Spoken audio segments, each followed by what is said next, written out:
waa interesting dialogue wada sheekaysi xiiso leh. Asad wuxuu leeyahay how are you doing sidee tahay comrade saaxiib sidee tahay adigu.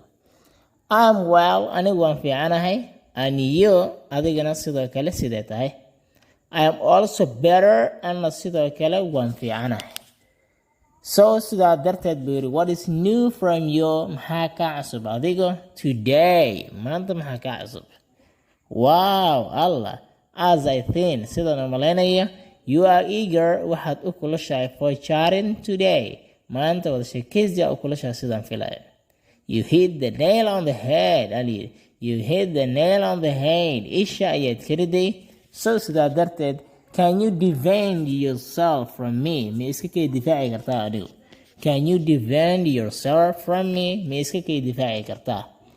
You are imitating waxaad iska dhigaysaa someone qof who is swallowed English kaasoo English ka laqay.